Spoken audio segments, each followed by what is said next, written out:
Bonjour.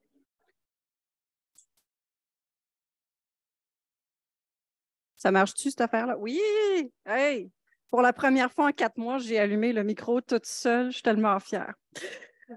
Bonjour tout le monde. Bienvenue à cet avis de recherche. Aujourd'hui, on a un spécial CIROD. Donc, c'est le Centre interdisciplinaire de recherche en pérennisation du développement durable. Je l'ai eu ça aussi. Super. Tous les chercheurs qui présentent aujourd'hui sont des chercheurs de l'ETS qui sont aussi membres du CIROD, qui est un centre interinstitutionnel aussi. Je vais vous laisser la parole à Camille Cardin qui va venir nous présenter le centre de recherche. Mais avant ça, s'il y a des étudiants dans la salle, je voudrais vous rappeler si vous avez des questions, si vous voulez discuter, n'hésitez pas à rester après les présentations. Je laisse la parole à Camille.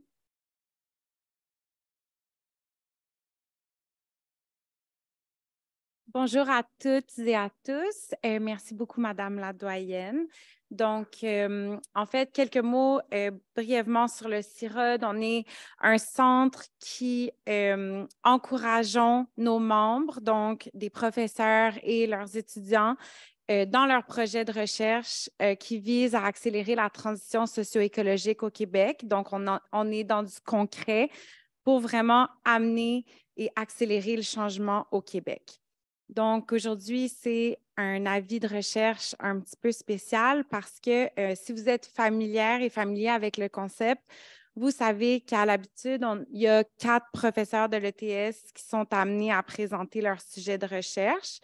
Aujourd'hui, on a 3 professeurs qui sont avec nous. Donc, on a Daniel Monfait, on a Lucas Hoff et Tasseda Boukiroub. Charles Despins, un collègue qui était très apprécié de l'ETS, un ami de plusieurs d'entre vous, avait également accepté de présenter aujourd'hui. Malheureusement, la vie a décidé de faire les choses autrement. Donc, on va réserver un moment à la fin de l'activité pour lui rendre hommage. Et à cet effet, j'aimerais aussi saluer sa femme, Linda, qui est avec nous aujourd'hui, qui est venue d'Ottawa pour qu'on se recueille ensemble à la fin de la présentation. Donc, merci à tous et je vous souhaite une très belle activité. Et j'inviterai pour commencer Daniel Monfait, qui est professeur au département de génie de la construction à Montée-sur-Seine et qui va nous parler de produire des fruits et légumes à l'année en climat froid.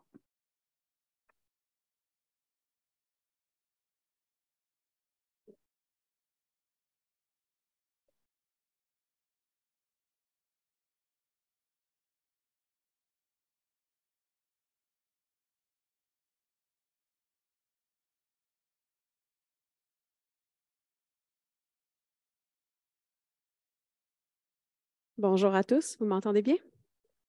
Alors, aujourd'hui, je vais vous parler de comment on peut produire des fruits et légumes à l'année en climat froid. Pourquoi c'est important d'aborder cette question-là? Bien, en fait, en 2020, le gouvernement du Québec a décidé qu'il voulait doubler sa production en serre, puis en environ 2 semaines, on a presque atteint cet objectif. On peut voir qu'en fait, on a 315 nouvelles installations qui ont pris place au Québec dans les 3 dernières années, majoritairement des petites serres ou des grands tunnels, des serres de moyenne taille, quelques serres de grande taille et certaines fermes intérieures. Pourquoi c'est important de regarder en fait la production en serre ou la production à l'année? Eh bien, c'est parce que tous les personnes au Québec ont droit à une agriculture durable et saine. Ça nous prend des systèmes alimentaires qui sont diversifiés, c'est-à-dire qui répondent à divers enjeux, que ce soit de sécurité alimentaire ou même des enjeux plutôt qu'on dit sociaux, c'est-à-dire qui permettent des rencontres entre les gens. Et ça nous permet aussi d'arriver à une équité économique, mais aussi à développer des circuits courts ou de proximité qui peuvent encourager différentes avenues de développement. Donc, si on revient aux différentes façons de produire en climat froid, évidemment, on a les approches plus classiques en champ, mais on a aussi tout ce qu'on appelle l'agriculture en environnement protégé ou l'agriculture en environnement contrôlé, si on est en mesure de maintenir les conditions dans ces espaces-là. Donc, comme on a vu précédemment, on a plusieurs types d'espaces au Québec, que ce soit des serres de plus petite taille, de moyenne taille ou de grande taille. On s'entend qu'on parle des serres de grande taille, on parle de ceux qui peuvent produire pour les supermarchés, alors que celles de petite taille vont plutôt produire localement puis avoir d'autres vocations. On voit aussi une émergence des serres verticales ou des fermes conteneurs qui peuvent avoir plusieurs aspects. Ce qui nous intéresse, c'est de regarder un peu les systèmes dans ces espaces-là. Donc, on peut avoir ce qu'on appelle des systèmes plus passifs ou des systèmes plus actifs. Donc, passif, c'est qu'on utilise l'enceinte juste pour s'assurer que le climat est maintenu ou protégé de l'extérieur. Puis, actif, bien là, on va commencer à maintenir les conditions environnementales pour favoriser la croissance. Comment on compare ces espaces-là? Bien évidemment, il y a plusieurs outils. Ici, j'en présente un qui est l'analyse du cycle de vie, où est-ce qu'on pourrait regarder tous les intrants et l'impact que ça a sur l'environnement. Ce qui nous intéresse particulièrement dans notre cas, c'est l'aspect énergétique de ces espaces-là parce que c'est peu documenté. Donc, pour ce faire, on crée des modèles numériques, c'est-à-dire des modèles qui représentent les échanges thermiques dans les espaces, qui nous permet de déterminer c'est quoi, par exemple, la consommation énergétique de l'espace ou les besoins en chauffage et refroidissement, ou même en éclairage. Ça nous permet de mieux dimensionner les systèmes, de les optimiser et de regarder différentes synergies avec les autres bâtiments autour. Donc, en termes d'exemple concret, ici, on regarde le ratio, un rendement pour une serre qui serait en opération pendant l'hiver. On a deux scénarios qui sont illustrés. Celui en orange qui représente un chauffage où est-ce qu'on maintiendrait la température à 12 degrés, puis un autre où est-ce qu'on maintiendrait la température dans l'espace à 16 degrés. Dans ce cas-ci, on ferait pousser des verdures qui, c'est à peu près leur température acceptable pour qu'ils puissent croître. Ce qu'on peut voir, en fait, donc les lignes solides représentent en fait la croissance de la plante. Puis on voit que du mois de novembre au mois de décembre, même si on augmente la température, la plante accroît presque pas. Mais en fait, c'est parce qu'elle est limitée dans sa croissance par l'ensoleillement disponible. Donc, c'est les petits soleils qu'on voit en haut qui montrent, dans le fond, c'est quoi la quantité de soleil disponible sur une journée. Donc, avec ces modèles-là, ça nous permet de proposer différentes approches pour revoir la séquence d'opération de ces espaces-là, puis peut-être pas maintenir à 16 degrés en mois de décembre parce qu'il n'y a pas vraiment d'avantage. Donc, on consomme moins d'énergie, moins de GES. On peut aussi développer différentes stratégies pour prolonger la saison de culture ou pour justement minimiser la quantité de chaleur qu'on aurait besoin ou besoin de chauffage qu'on aurait besoin. Donc ici, avec mon collègue Didier Alliot, on explore différentes stratégies de stockage thermique à l'aide d'un lit de roche où est-ce que pendant la journée, on va collecter la chaleur de la serre, l'emmagasiner dans le sol et la redistribuer pendant la nuit. Ça permet aussi d'étendre ou de prolonger la saison de culture, c'est-à-dire qu'on peut commencer plus tôt et finir plus tard. Si on veut faire des analyses plus macro, bien là, on change un peu d'échelle puis on regarde à l'échelle du territoire. Puis on essaie de créer en fait différentes classes d'espace, c'est-à-dire qu'on essaie de regarder si on est capable de créer un modèle qui va représenter un ensemble d'espaces, que ce soit des serres de petite taille, de moyenne taille ou des enseignes de production végétale. Puis, on peut, après ça, pour ce qu'on appelle un archétype, ce modèle qui représente une classe d'espace, tester différents scénarios d'efficacité énergétique, différentes technologies comme la géothermie, le stockage thermique, comme on a discuté plus tôt, ou l'utilisation de capteurs solaires, dans le but, évidemment, encore de minimiser la consommation d'énergie, les coûts associés et les GES pour pouvoir contribuer à la transition énergétique du Québec. Merci à tous et merci à mes partenaires.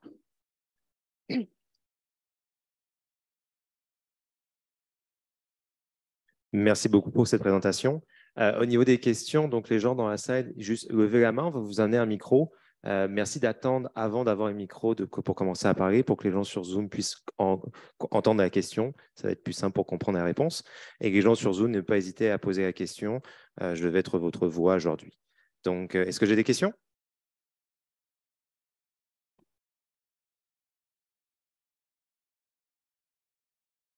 Oui, pardon. Je suis Sarah de l'équipe du développement durable ici à l'ETS. Question, en fait, on est très heureux d'avoir déjà doublé, même avant la date où on l'avait prévu. Est-ce qu'on sent qu'on souhaite continuer? On souhaite poursuivre et tripler, quadrupler? Puis aussi, est-ce que la chaîne d'approvisionnement est prête à recevoir cette abondance soudaine? C'était un peu une question à l'extérieur de mon champ d'expertise, je dirais. Je pense que oui. Je pense qu'on multiplie, mais je pense qu'il faut regarder les stratégies, surtout dépendamment de la source d'énergie qu'on va utiliser. et du type d'espace qu'on va mettre en place. Donc, on s'entend qu'on n'opère pas une serre dite froide, un peu comme la première diapo que j'ai montrée, où est-ce qu'on avait peu de chauffage dans l'espace, versus une serre commerciale, où est-ce qu'on va avoir de l'éclairage artificiel, du chauffage, puis parfois même des stratégies de déshumidification pendant l'été. Donc, ça consomme beaucoup plus d'énergie. Donc, il faut voir où est-ce qu'on les implante pour s'assurer que le réseau ou la source d'énergie est disponible.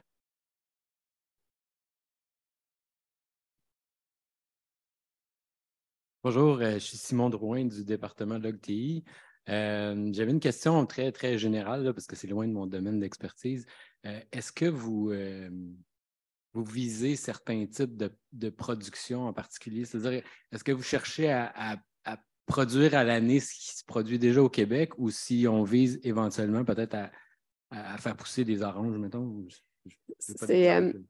Dans le droit à une alimentation saine, il faut aussi répondre aux besoins de la clientèle. Donc, parce que je travaille principalement sur l'aspect ingénierie, mais on regarde un peu ce qui se fait autour de nous. Puis un des enjeux, c'est parfois de faire pousser des aliments que la population à proximité va être intéressée à manger. Puis ça, c'est un enjeu qu'on ne sait pas trop comment évaluer, mais ça fait partie un peu de ça. Tu ne peux pas dire « Ah, je vais faire pousser tel élément », mais les gens ne sont pas nécessairement intéressés à le consommer. Et donc, ça enlève un peu l'objectif d'avoir une alimentation diversifiée et saine si les gens ne s'en occupent pas. Fait que, il y a d'autres aspects qui doivent se greffer à l'implantation de ces espaces-là.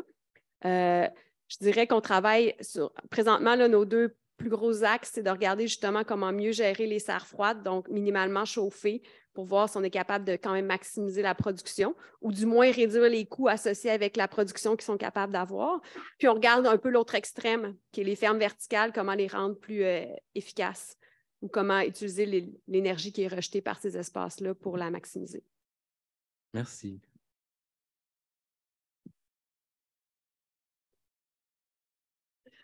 Oui, bonjour. Bien, merci pour la présentation qui est très intéressante. Moi, j'ai une question. Donc, les fermes qu'on développe chez nous, à cause de notre climat, il faut quand même mettre un peu de chauffage. Et est-ce que ces modèles-là sont rentables par rapport à des pays comme aux États-Unis qui ont aussi des fermes? J'imagine que leurs coûts de production sont plus faibles qu'ici. Puis est-ce que c'est rentable, en fait, chez nous, d'avoir ce type de projet-là puis de serre comme ça? Ça dépend de quel type de serre qu'on parle. Je pense que les serres de petite taille, ils ont un modèle qui est différent des serres de grande taille, puis des fermes intérieures. Donc, il n'y a pas de réponse absolue à cette question-là. Puis, les données ne sont pas nécessairement disponibles sur la rentabilité non plus. Mais je peux vous dire qu'ils travaillent fort. Surtout l'agriculture biologique. C'est un emploi à temps plein. Merci beaucoup. Donc, merci beaucoup pour cette présentation.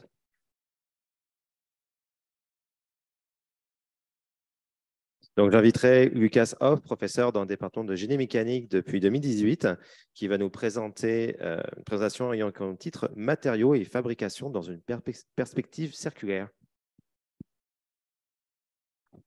Le souris.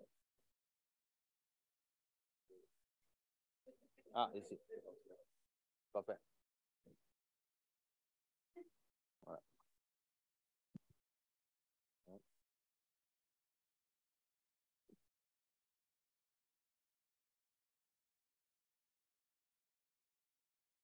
Bonjour. Donc, mon nom, c'est Lucas Hoff. Tu me vois en grand ici, en petit ici.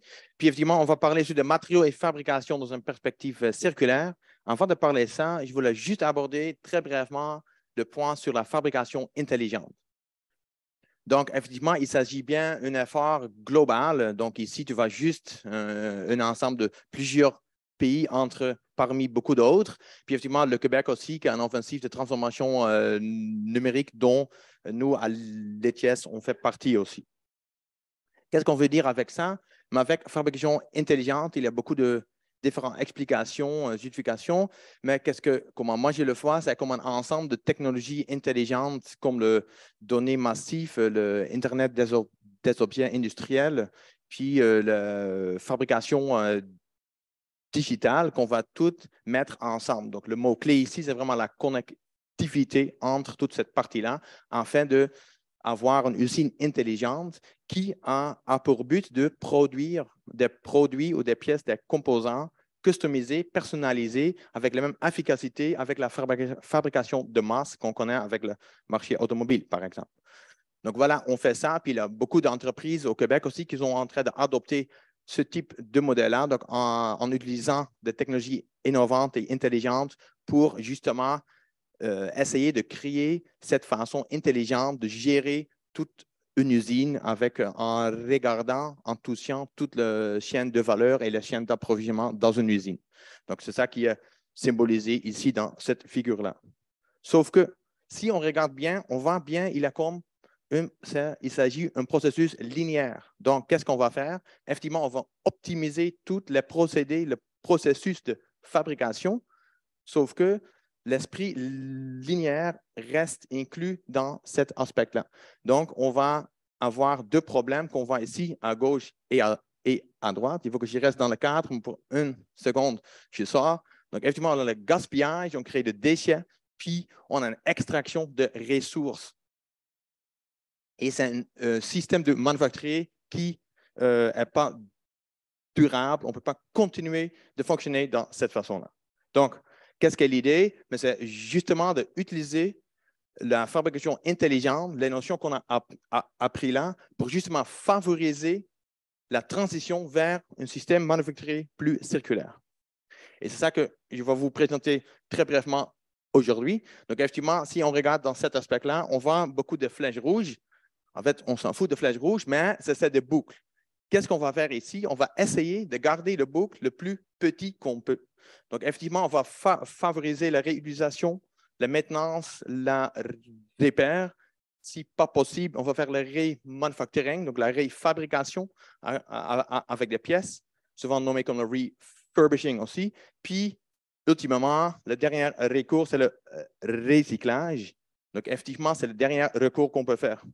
Pourquoi? Si on regarde dedans, on va, par exemple, dans une application qu'on connaît tout très, très, très bien, que le prix de matériaux vierges qu'on utilise pour produire des produits fait juste partie de 3% de tous les coûts de fabrication. Donc, effectivement, ce sera bien intéressant de regarder toutes les autres étapes et pas uniquement l'extraction de matériaux vierges. Effectivement, ici, on a se basé sur une Fairphone. C'est un modèle un téléphone intelligent qui fait avec une architecture relativement source ouverte. Donc, pour nous, comme un chercheur, c'est super d'utiliser ça. Il partage beaucoup de données avec nous, ce qui n'est pas le cas, effectivement, avec un Samsung ou un Apple. Donc, voilà. Donc, on sait maintenant bien qu'il faut qu'on regarde dans les autres types. On regarde ici, ici, ici. Bon, si on va faire ça, mais on va voir qu'on peut transitionner le modèle de système manufacturier intelligent vers un modèle de fabrication intelligente et circulaire. Qu'est-ce qu'on veut dire avec ça? Ça veut dire qu'on va fermer cette boucle-là. Donc, on va favoriser réutilisation, sinon remanufacturation ou le recyclage des pièces. Mais pour faire ça, on veut utiliser justement ces systèmes intelligents. Qu'est-ce qu'on veut dire avec ça? Imagine que si on a un produit, encore une fois, le fameux smartphone, qui est instrumenté avec pas mal de capteurs dedans, si on peut maintenant, à partir de tous les capteurs qui sont intégrés dans un produit, on peut établir un état de dégradation d'un composant, un produit, et si on pourrait, hypothétique, si on pourrait mettre une valeur quantifiable de 0 à 10, par exemple, selon l'état de cette dégradation, est-ce que ça peut nous servir et aider de justement favoriser ce modèle circulaire? Bon, on a fait une petite étude sur ça, encore une fois, avec les données de un téléphone de Fairphone, ce qui n'est pas ici parce que ça ne fonctionne malheureusement pas encore en Amérique du Nord. Donc, effectivement, on pourra dire que, OK, si on a des différents taux, on peut faire une sorte de tri se basant sur ce chiffre-là qu'on a basé sur des données qu'on a récoltées dans un produit et on peut en fait identifier 3 différents groupes de composants ou 3 différents groupes de produits et selon leur état, on peut faire effectivement une réutilisation, une réfabrication, un recyclage selon leur état de dégradation qu'on n'a pas besoin d'obtenir selon travers une inspection, mais directement avec ce chiffre. Voilà, c'est ça qu'on a fait avec cette étude-là. Puis on a vu que effectivement, c'est bien intéressant si on a cet état de dégradation, on peut bien utiliser ça pour favoriser une boucle circulaire. Maintenant, si on va regarder un peu plus en détail, on fait une petite étude sur pas uniquement toutes les pièces, mais on prend une pièce en particulier, ce qui est le cover glass. Et effectivement, on peut voir que pour le recyclage de smartphones, qui est précisément déjà fait, il y a des petits programmes de Samsung, d'Apple qui commencent de l'apparaître, mais il n'y a rien qui travaille sur le verre. Et c'est justement cette partie-là qui brise. Si on considère maintenant, on peut recycler le verre puis le réutiliser comme nouvelle matière vierge, ce serait intéressant, sauf qu'on a vu que c'est plus intéressant de regarder les différentes étapes après. Ouais. Donc, qu'est-ce qu'on veut? On veut économiser l'utilisation de l'énergie pour tout le processus et procédé de fabrication. Donc, c'est ça qu'on va faire ici. Donc, on va reprendre des verres qui sont cassés. On va le transformer en nouvelles applications pour l'industrie high-tech avec une précision d'un usinage micrométrique. Puis, on va utiliser une telle approche qu'on voit ici pour produire ces pièces-là à travers de petits morceaux qu'on a obtenus à travers un smartphone cover glass et ce qu'on peut faire avec un nouvel procédé hybride qu'on a développé nous-mêmes et ensemble avec un partenaire en Suisse et dont avec un FCI récemment qui est obtenu ici, on peut accueillir cette machine-là. Puis la machine à côté, c'est notre machine qu'on a réalisée avec mon équipe d'étudiants. Et voilà, ça va finir ma présentation. Et si je veux remercier tous mes partenaires industriels, donc effectivement, je travaille sur pas mal d'autres types de projets aussi, mais dans 5 minutes que j'ai déjà big time excédé, effectivement. Donc, j'ai juste highlighté mon programme académique plutôt là. Puis, effectivement, je veux remercier tous mes étudiants et stagiaires nationaux et internationaux de mon groupe de recherche et merci beaucoup pour votre temps.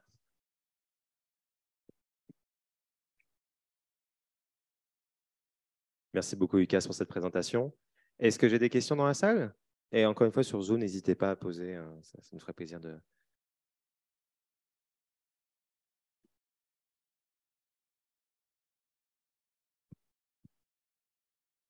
Merci. Bonjour, mon nom c'est Loïc, étudiant à l'ETS. Ma question, c'est plus le côté GES. Est-ce qu'il y a des données sur les GES sauvées dans chaque cycle, dans chaque grand poste en fait, du cycle? Mais effectivement, c'est une très bonne question. Donc, effectivement, toute l'analyse de cycle de vie qu'on a vu tantôt avec la première présentation, ça c'est de sous-projets qui va se faire pour voir si effectivement, chaque fois qu'on a une nouvelle idée pour une nouvelle approche, finalement, est-ce qu'on obtient vraiment un procédé plus efficace dans le sens plus durable ou non. Donc, effectivement, c'est du travail qui sont en cours de se faire, oui. Donc, je pense qu'on a une réponse, mais effectivement, ça fait partie du projet, effectivement. Bonjour, Timothée Maheu, étudiant à la maîtrise. C'est une question qui est un peu en rapport avec celle de Loïc. C'est que d'un côté, vous allez sûrement sauver des matériaux, en économiser de l'énergie, etc.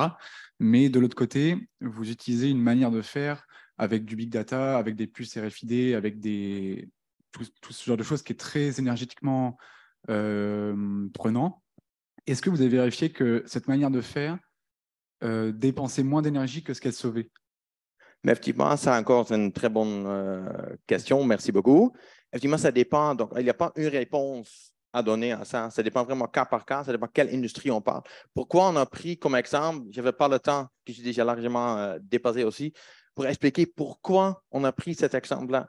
Parce que la production du verre, par exemple, c'est parmi les plus énergétiquement intensive pour faire. Donc, ça consomme vraiment beaucoup de l'énergie de produire. Donc, l'idée, c'est vraiment de ne pas rebroyer le verre pour le réutiliser, pour justement, on sauve juste le côté à gauche, donc l'extraction, mais on ne sauve rien d'autre. Donc, c'est justement de sauter une étape. Donc, de toute l'étape, la première étape de fabriquer le verre. Et pourquoi on a pris ça? Parce que ça, effectivement, il y a un verre ici qui a subi beaucoup de traitements, comme on connaît comme un Gorilla Glass. Peut-être on a entendu ça. Donc, ce n'est pas comme un verre simple à faire. Donc, effectivement, il y a beaucoup d'énergie qui est consommée avant de produire ce type de verre. Donc, si on peut maintenant savoir son état de dégradation, évaluer si c'est bon ou non, de réutiliser avec des méthodes d'usinage agiles et flexibles, on peut réusiner pour d'autres types d'applications high-tech, comme pour des applications spatiales, par exemple, qui ont de delta T très, très, très larges. Donc, effectivement, le verre dans ce type d'application est un matériau très intéressant à utiliser. Effectivement, il faut toujours faire cette analyse, ça vient, pour regarder est-ce que finalement, est-ce qu'on gagne en termes d'émissions de CO2. C'est parmi eux, il y a toute une analyse de Tracy, par exemple, à faire aussi. Il y a beaucoup de différents types de l'analyse à effectuer pour voir, mais finalement, est-ce que toute cette approche qui semble être très intelligente, est-ce que c'est vraiment réellement efficace en termes de durabilité ou non? Mais malheureusement, je ne peux pas faire tout dans un coup. Donc, je suis tout à fait bien d'accord avec vous, mais ça, c'est comme des projets en parallèle qui s'amorcent dans mon groupe maintenant aussi. Oui. Merci beaucoup. Merci. Donc maintenant, j'inviterai Tasseda Bokeroup qui va nous présenter l'analyse de la faisabilité économique et logistique du recyclage des masques sanitaires, professeur au département de génie des systèmes depuis 2016.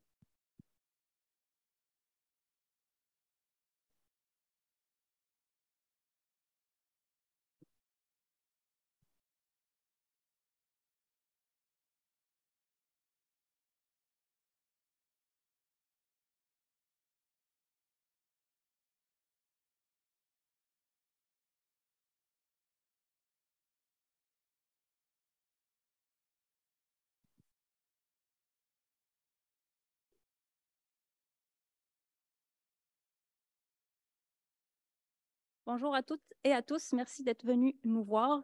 Ce projet est une toute petite partie de ma recherche et il y a toute une équipe sur ce projet depuis quelques mois déjà. Donc, nous allons présenter en équipe. Ok, bonjour à tous. Can you imagine that in our grandparents' life, society will worry about what will happen at the end of the product's useful life? If this could make an environmental impact, if an economic advantage could be generated, or just if there is someone else who could benefit from it.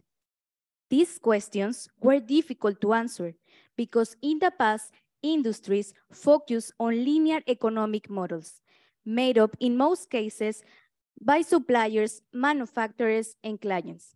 However, nowadays, researchers and government invite us to think about new circular business models, which one of their goals is to provide the optimal way to handle a product at the end of its useful life by considering collection and remanufacturing center as an additional element. We all remember the unfortunate pandemic of the COVID-19 that we had a few months ago and the extravagant amount of face masks that were used. Although it is true that this percentage of face masks have decreased over time, that doesn't mean that the masks have disappeared. We can find them in the health, food, veterinary, and mining sector, and even in our surrounding where some people still use them. Recyc Quebec, the Quebecois Recovery and Recycling Society, has recently published a report demonstrating that the best thing to do with used masks is to recycle them. And what if I tell you that used masks, after being recycled and decontaminated, produce polypropylene pellets, which is a material used to create new plastic products? And also, we can collect the aluminum nose part and sell them to other clients. My research project evaluates if this recycling process is economically feasible and under what condition it is profitable. For example, how many masks should be collected to obtain certain profit? If it is necessary to open a new recycle center or share a space with an existing manufacturing center. This is possible by designing a mathematical model. But let me explain you. This model is a bunch of equations that help us to represent a reality. This model will support decision makers to select the best supply chain design and the investments to make. As a result, we will have a project economically sustainable and environmental and social responsible. Thank you so much. Thank you, Erika.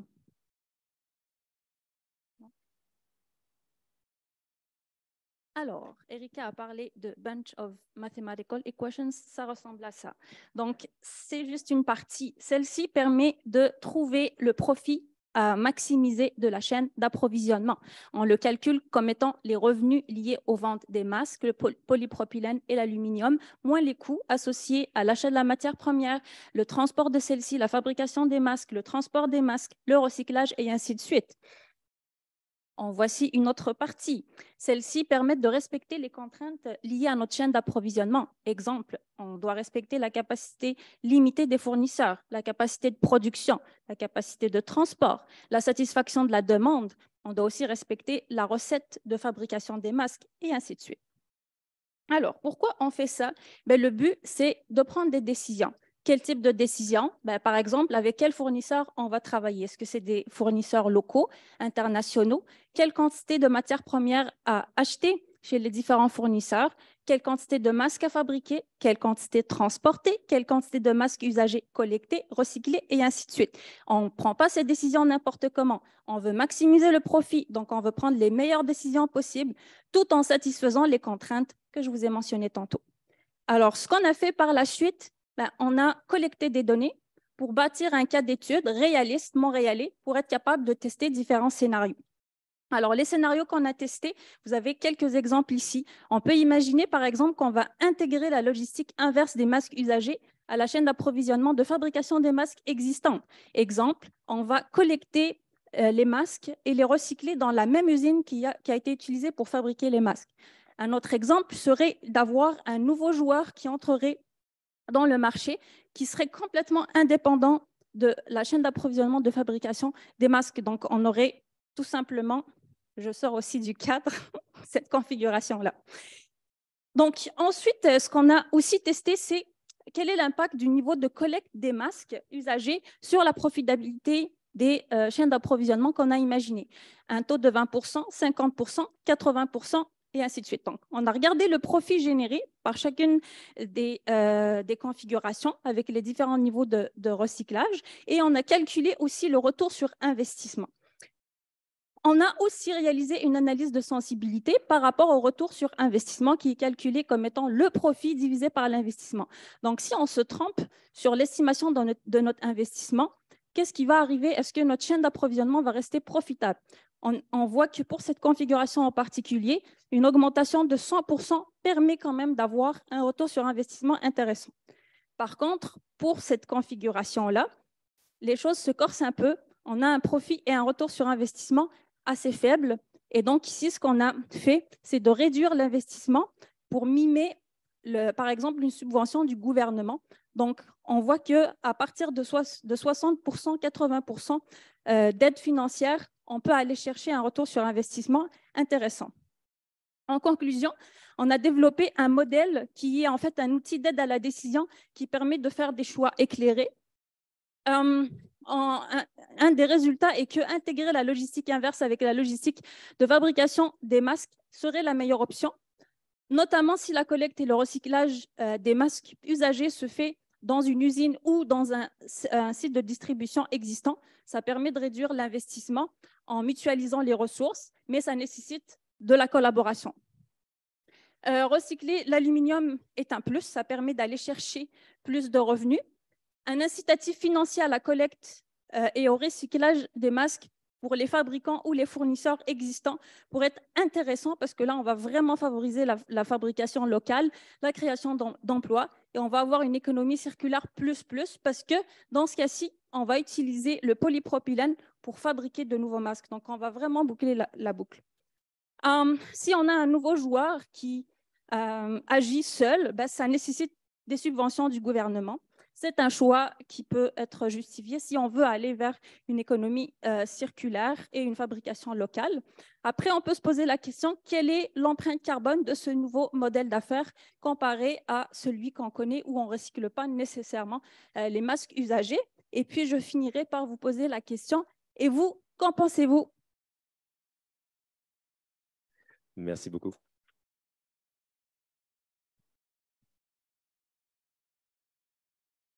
Des questions?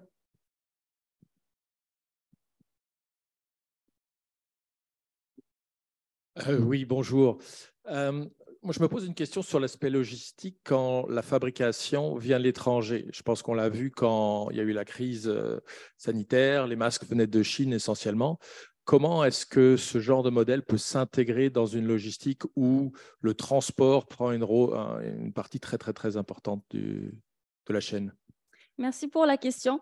En réalité, c'est déjà intégré parce que ça se fait à travers le choix des fournisseurs des composants des masques. Donc, les masques sont fabriqués au Québec, à Montréal plus précisément pour le cas d'études qu'on a monté. Mais les fournisseurs, on a permis qu'il y ait des fournisseurs étrangers, donc soit asiatiques ou mexicains, par exemple. Donc, c'est déjà intégré. Ce qu'on aimerait intégrer maintenant, c'est aussi l'empreinte carbone, parce que si on achète localement les composants, ben, c'est sûr que ça va venir réduire notre empreinte carbone versus si on fait ça avec des fournisseurs asiatiques ou mexicains.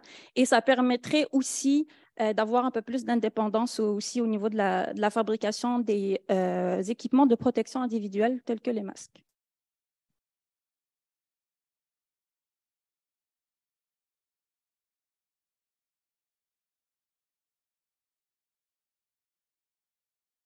Oui, ma question, c'est un peu similaire en fait quand on regarde le recyclage en fait des canettes à soda. Est-ce que c'est un modèle identique ou bien c'est différent? Sinon, quelles sont les différences? Je pense que pour les canettes de soda, il y a, comment on appelle ça déjà, une consigne, ce qui n'est pas le cas des masques aujourd'hui. Ça pourrait être une très bonne idée d'avoir une consigne pour les masques aussi. Je parlais d'incitatifs financiers. Ça pourrait être une des choses à simuler pour voir quel est l'impact de cette pratique-là.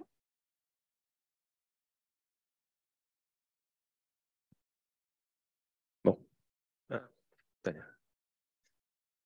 Juste, ma question était plus au niveau, est-ce que c'est un modèle identique dans le sens où est-ce que ça a besoin d'un un intervenant dans la boucle ou pas en fait? C'est ma question. Alors, je dirais que dans les grandes lignes, oui, parce qu'on cherche à configurer une chaîne d'approvisionnement, à l'optimiser. Donc, la logistique, ça se ressemble beaucoup d'une industrie à l'autre. Maintenant, il y a des particularités qu'on doit prendre en considération en passant d'une industrie à l'autre. Donc, ici, on avait vraiment besoin de savoir dans quelles conditions recycler les masques sanitaires étaient faisables ou réalistes. Donc, c'est ce qu'on a fait comme exercice. Donc, on a tous les paramètres liés au coût, le prix de vente, les quantités qu'on peut recycler. Donc, tout ça, ça rentre en ligne de compte dans le paramétrage du modèle d'optimisation. Donc, on doit quand même ajuster le modèle en fonction de la réalité de chaque industrie.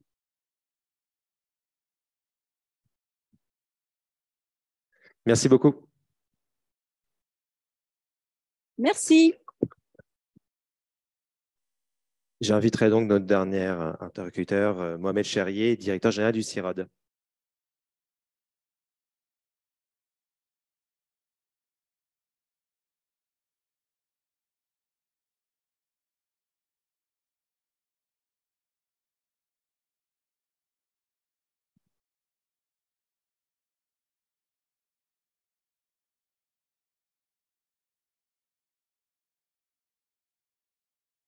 Mesdames, Messieurs, membres du corps professoral, étudiants et étudiantes. Bien que c'est dans la joie que nous venons de souligner le travail de 3 chercheurs du CEROD, c'est avec une profonde tristesse que nous constatons l'absence de notre cher collègue, le professeur Charles Despins, qui avait accepté de présenter aujourd'hui et à qui nous rendons hommage.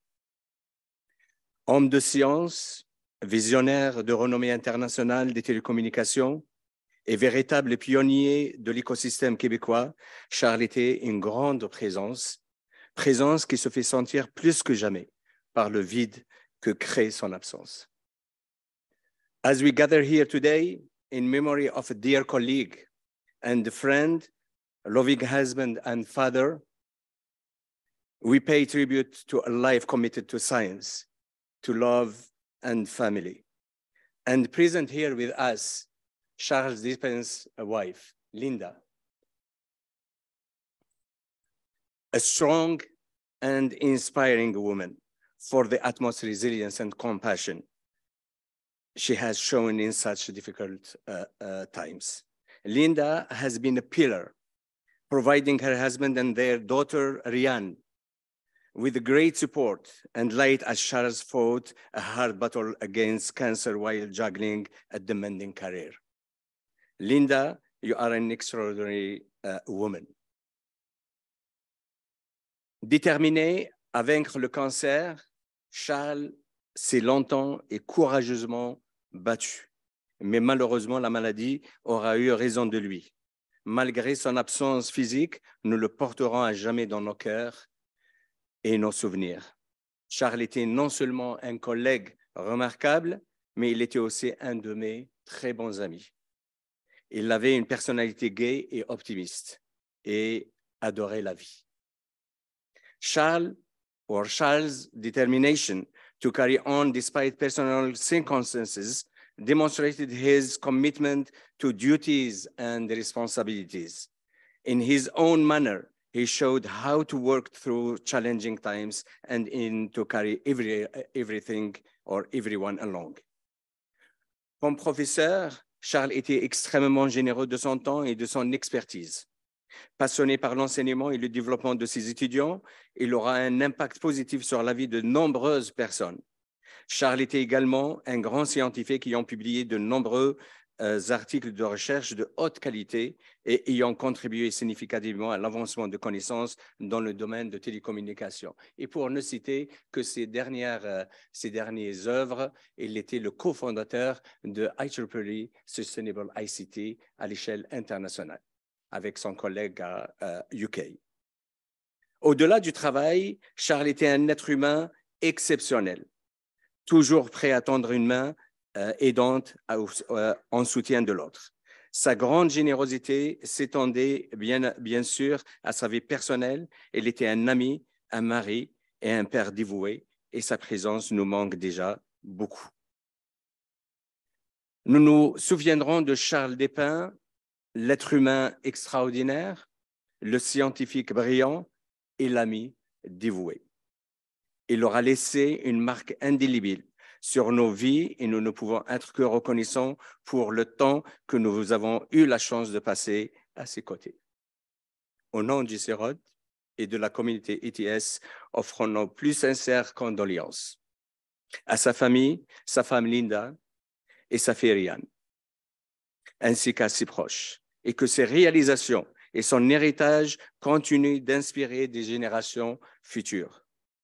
Linda, we offer you today our devoted support and friendship, and we truly hope that you will find peace and in all warm memories that you have made as a family. May the future be filled with happiness and warmth. Au revoir, Charles, tu nous manqueras. And you have a time to say a word for our community. Please, you can come on the stage.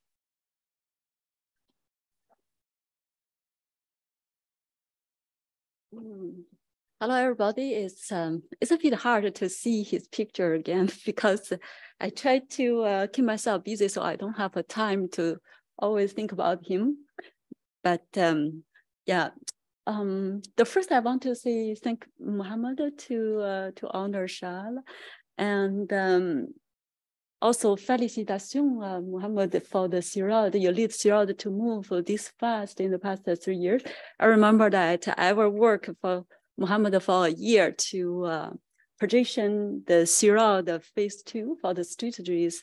And we worked so hard. And finally, good thing is that the government funded this CIRAD to give all the researchers and professionals good opportunities to work on this sustainability development, because my husband always has been dedicated to the research on the green ICT for, I think, almost 8 years, because he was a leader for the IEEE green ICT group, and he worked very, very hard. And he's a man, I'll say that I'm not just his wife, because I have been working with him in the telecommunication field back to 18 years ago. At that time, we worked together on a joint project funded by Canada and China.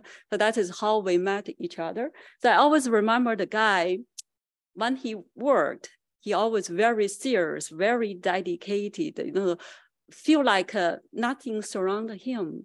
But after work, he's a guy has a lot of fun. He really enjoyed life. He like food from all countries. He like travel to the different countries. And also he can behave like a child. And it's true, he can get along well with the people at all kinds of ages. Like at that time, my daughter was 5 and his mom 80s and his aunt also. I have 4 women to taking care of from 5 to 85 and until 98 because his mom passed away. But it's amazing that he can make his personality, you know, so viable to get along with all kinds of people. It's funny is that I just came back from hospital 1 hour ago, try to get his death report. And it's a French hospital. I cannot speak a lot of French.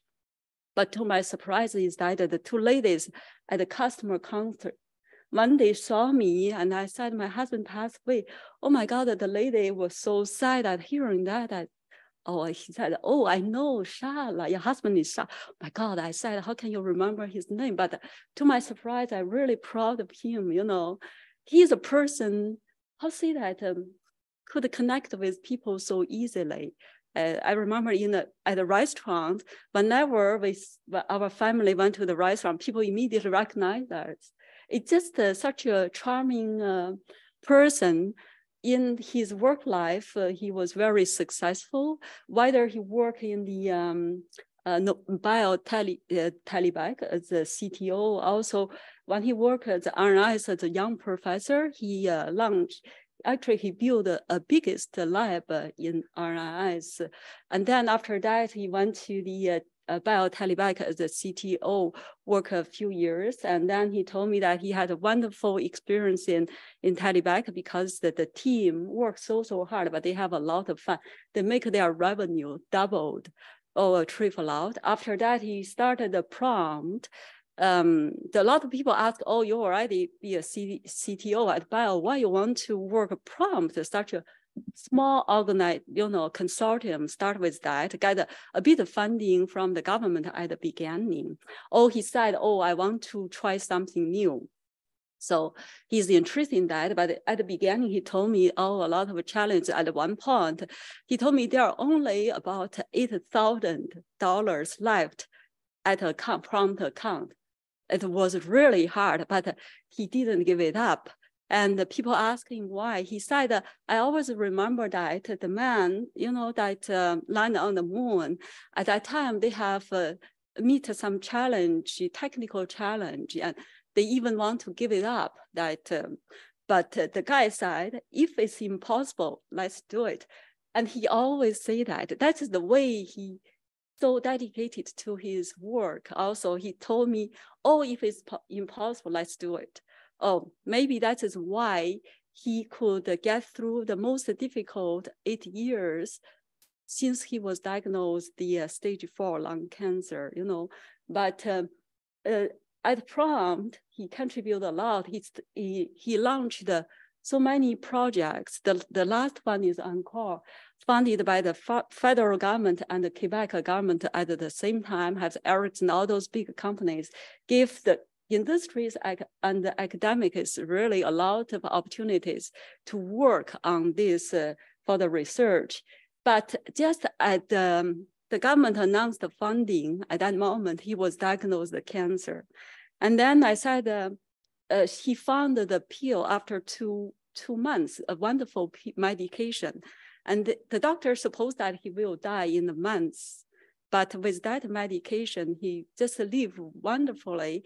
It's like a healthy people. He still, work very, very hard. But I said, maybe you want to stay at Prompt because you already get the funding. You spend a few years to structure this project.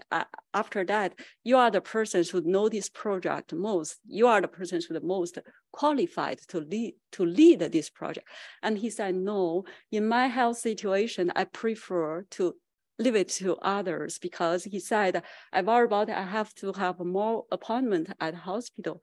No, I don't want to, because of me to delay the project or I just want to say that he's such a generous person in many ways, right? After that, he started working in the ETIs in charge of the research department. At one point, the VP for the research, he was just about to leave. So at that point, my husband had to take his job. In a certain period, he has to work for 3 jobs at the same time with only 1 salary.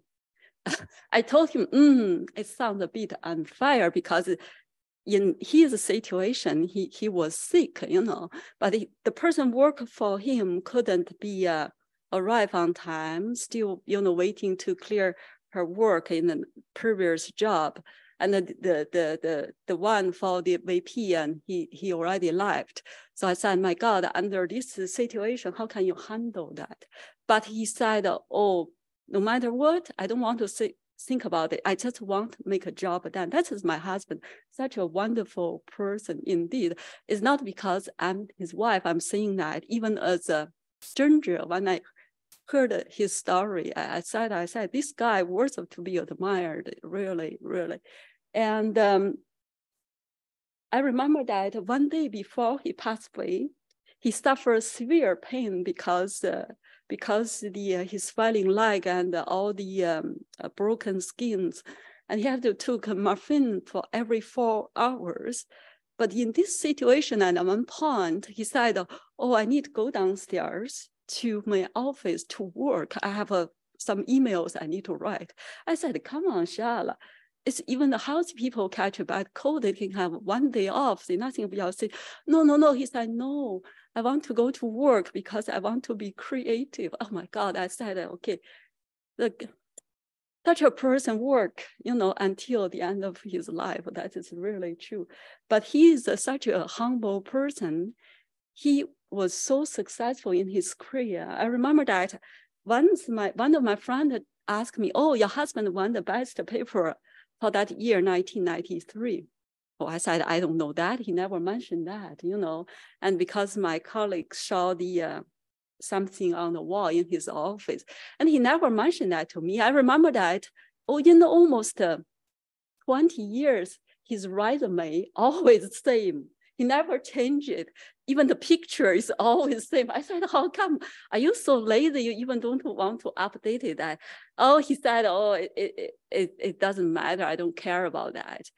But yeah, he's a very humble person. But in personal life, he's such a wonderful husband and a great father. And I remember he really got along well with my daughter. He's like a supervisor for her life, talk about the school, even if he was very busy in work life, but he always gave time to us, And one thing I want to mention is that he's such an inspiration, not just in the past 8 years, what he experienced, make me to know him more. Some of the personalities never have a chance even to be presented, not because under that very difficult circumstances, he will never have a chance to show that personality. But I want to say is that in the battle with cancer for 8 years, I see he's such an inspiration because since he was diagnosed with cancer, he told me that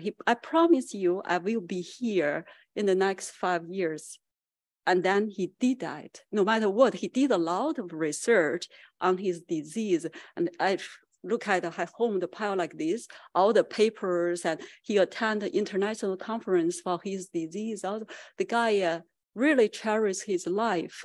So in the past 8 years, he told me that, now, live on the moment. I don't want to think about what will happen tomorrow. He cherished every minute almost to live his life, every minute to the fullest. And he never say no to his life. He's very positive, even in that situation. He is a guy always has a smile on his face, not just on his face. He brings the sunshine to others. He is a person soft outside because he's so soft to everybody, make friends with everybody. But he's very hard inside, but only on himself. That hard to himself make him become such a strong-willed person, very perseverant, not just to help him went through this 8 years battle with cancer, but also it's help him to succeed in his career, to create so many projects. A lot of people think that it's impossible, but he made the impossible possible. So I'm very proud of him. And yeah. Thank you. Thank you so much for everybody.